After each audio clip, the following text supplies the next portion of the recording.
Assalamualaikum warahmatullahi wabarakatuh. Perkenalkan, nama saya Miftahul Farid, mahasiswa Teknik Elektro 2016. Saya mengambil judul tugas akhir yaitu rekonfigurasi jaringan distribusi 20 kV feeder Medari 2 menggunakan metode Binary Particle Swarm Optimization atau BPSO. Di sini saya akan menjelaskan tugas akhir saya dengan judul rekonfigurasi jaringan distribusi 20 kV feeder Medari 2 menggunakan metode Binary Particle Swarm Optimization. Langkah yang pertama yaitu pengumpulan data. Di sini terdapat data koordinat yang kemudian akan dibuat peta penyulang Medari 2. Di sini terdapat garis berwarna kuning yang menunjukkan jalur utama dari penyulang Medari 2, kemudian garis yang berwarna merah merupakan rancangan jaringan distribusi baru. Kemudian dari data tersebut dibuat program MATLAB,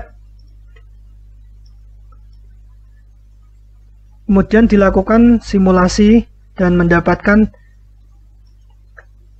grafik tegangan sebelum rekonfigurasi yang berwarna merah dan grafik tegangan setelah rekonfigurasi yang berwarna biru. Kemudian juga didapatkan hasil simulasi yaitu posisi tight switch sebelum rekonfigurasi yaitu 65, 66, 67, 68, dan 69. Kemudian setelah direkonfigurasi posisinya menjadi 7, 58, 66, 67, 68.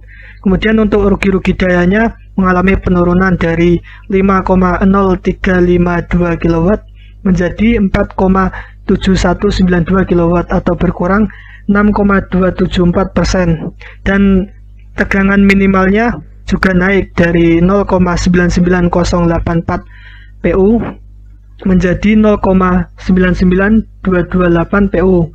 Kemudian dari hasil simulasi MATLAB ini akan dilakukan perencanaan dan perhitungan biaya investasi peralatan jaringan distribusi baru.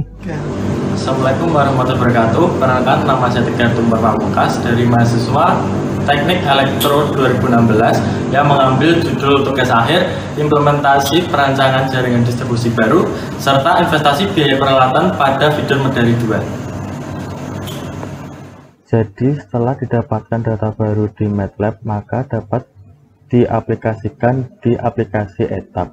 Berikut di bagian kiri sebelum rekonfigurasi dan sebelah kanan setelah rekonfigurasi. Didapatkan saluran baru yang dimana sebelum rekonfigurasi bus 7 saluran 7 diputus lalu dipindahkan atau mendapatkan saluran baru dari bus 5 ke bus 10. Lalu didapatkan saluran jaringan distribusi baru yang lain yang dimana dari bus 58 sampai bus 59 diputus.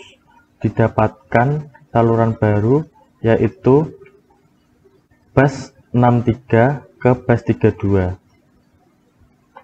Maka dari rancangan single line diagram etap didapatkan losses sebelum rekonfigurasi sebesar 4,873 kW dan setelah direkonfigurasi turun menjadi 4,616 kW. Lalu kita dapat gambarkan melalui aplikasi Google Map yang dimana U41673 atau bus 5 sampai U4170E12 atau bus 10. Lalu dari saluran jaringan distribusi baru ini didapatkan 6 tiang baru yang digambarkan di titik-titik hitam berikut. Lalu jaringan distribusi baru yang kedua dari bus 63 sampai bus 32 didapatkan 9 tiang baru.